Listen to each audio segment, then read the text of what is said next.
Well, the IoM Post Office has potentially a dispute on its hands now with the union. Of course, Terry Pullinger is now joining us to talk about this. Mr. Pullinger, surely this is just like every post office everywhere. The numbers using it are declining. This is what's happening.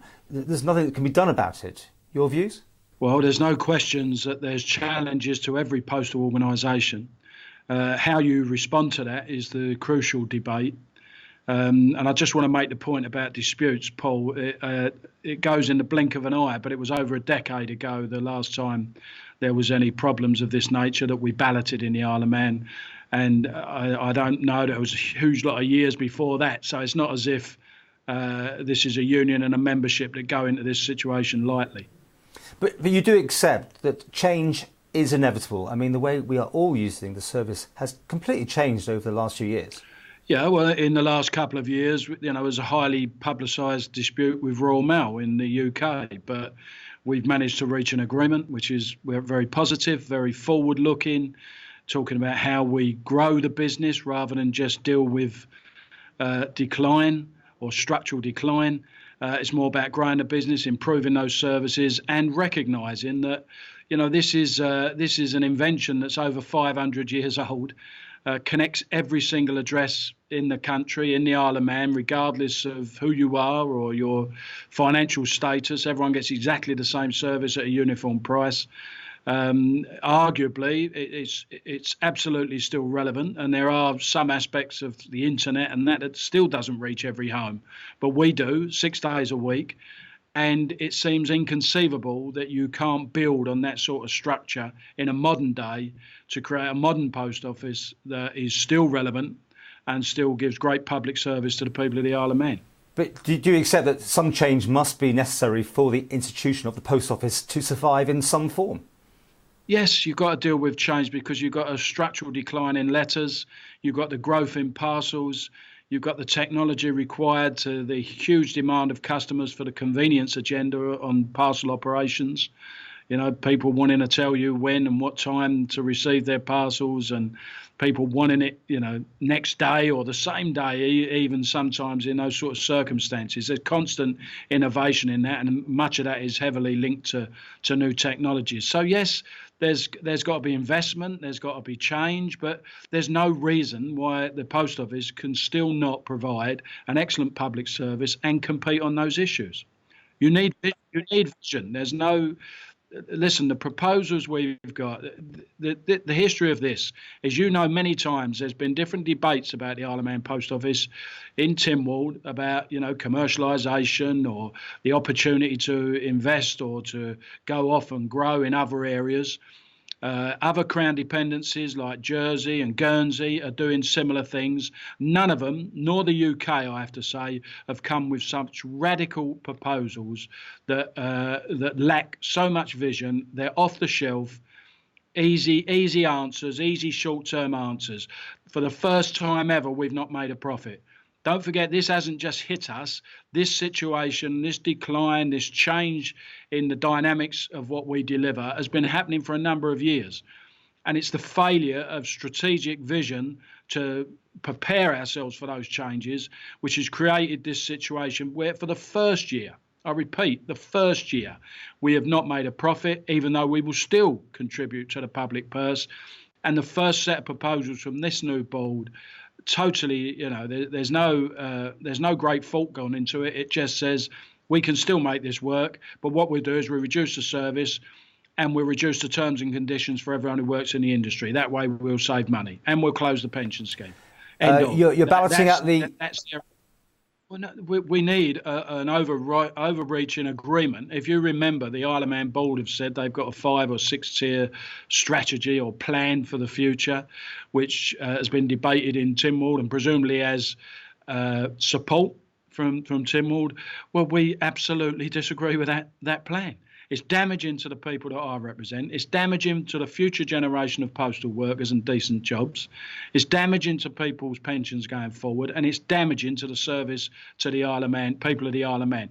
People are already extremely concerned about the approach that was taken on the post office counters.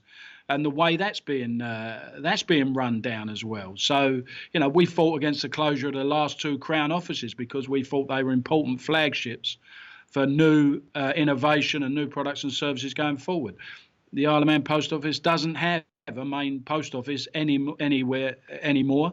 They wanted to franchise all of that out or put it in the back of a shop somewhere else or someone else's building. So, but these are things that have been suggested elsewhere as easy, quick solutions, but have been rejected, been negotiated, and people have found far more proactive and inventive ways of trying to deal with the future that still protect the employees, still thoroughly respect them, but also still provide an excellent public service. So are you saying, regardless of the cost, that the service should stay, even if it now becomes a loss-making venture, it should still continue as is? I think that's unfair what you're trying to say. What I'm saying to you is you could say the same thing about the national health. You could say things about lots of other public services that are non-revenue generating. You could say, well, we need to cut costs there.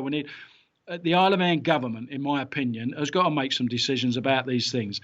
This is a public service first and foremost. You cannot just view it, my point is, as a commercial company.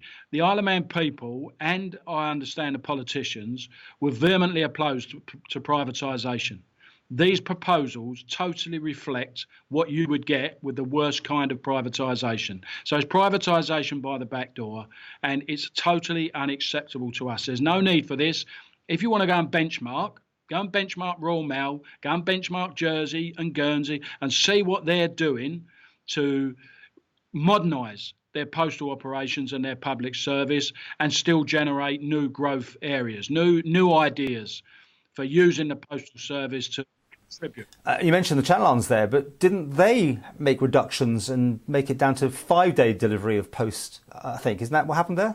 Well, in Jersey they did, and now they're putting back in the operation. Because if anything, they're looking at 6 days again, because if anything, operations are going to 7 days a week with parcels.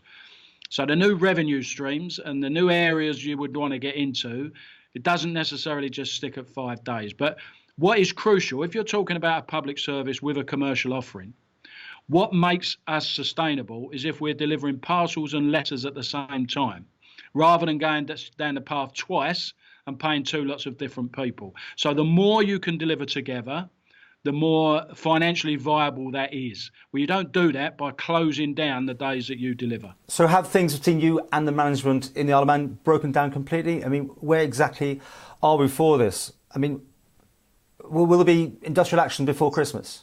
That's something that's bound to be levelled at us, but the timing of this hasn't been dictated by us. We've been trying to do our ballot for weeks, and we've had Isle of Man postal management holding back on information against the backdrop of data protection, which stops us being able to ballot in a way that means our ballot is legal. We have to meet all the legal requirements. We have to name all the workplaces. We have to say where people work.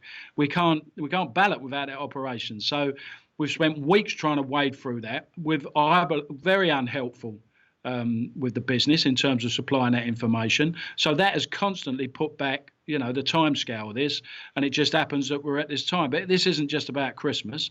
And if we do go to dispute, if the business is absolutely resolute that it's bringing this stuff in, then this dispute, in my opinion, would go beyond Christmas. And the chairperson, Julie Edge, has already said that she's ready for industrial action. They've got robust things in place if that does happen.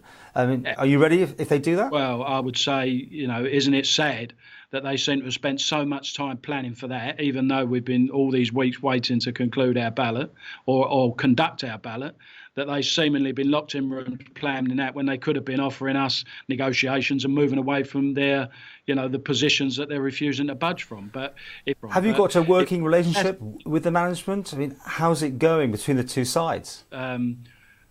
This strikes me now that we've got the most anti-trade union board in the Isle of Man Post Office. I would ask you, anyone can Google the people that are members of the board of the Isle of Man, including Julie Edge, by the way, and I would ask you to Google their CVs and see what real abilities they've got or proven in the past to run a postal organisation and what is required. With the greatest respect, anyone. You don't need the brains of Lloyd George to say, I can make this operation cheaper by slashing people's terms and conditions, slashing their pensions and reducing the service. Any one of us could do that. Well, the ballot results as such will come in on Tuesday, I'm guessing, because it shuts on Tuesday. Any idea how, on the mood music, which way it's like to go? I think it'd be a massive yes vote for the trade union. And when do you think we will know? Will it be Tuesday? When will it actually happen? If you was pressing me, I'd probably say Tuesday afternoon, because obviously it's, it's separate scrutineers that look at it. They have to be independent on the ballot, and then they have to do the final count and let us know. But given the size of the membership, you would hope they would be able to give us that answer fairly quickly on Tuesday. I should imagine in your business you have quite a lot of disputes on, but how do you view this one? I mean, 300 people involved.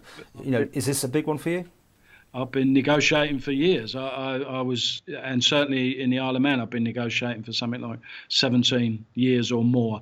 So this is the worst. I believe this is the worst way we've been treated and disrespected as a trade union. When there was problems, which should have been, in my view, there should have been a strategic sit down with the trade union, with all opinion formers, government, the Isle of Man Post Office, and we should have all discussed and tried to consider how we're going to approach the future. That didn't happen. They went away. They've come up with this plan, which is just slash everything, race to the bottom, and they've laid it on the table. And they've, as an experienced negotiator, you absolutely feel we have made moves. The union has made moves on most of the issues of how we could possibly accommodate and deal with some of the issues and give us time to reshape the future. And quite frankly, we haven't felt as though that's met with any movement from the board. I think they seem intent on seeing this through, regardless of what our views is. And, there's times in your life you just can't sit back and let that happen to you.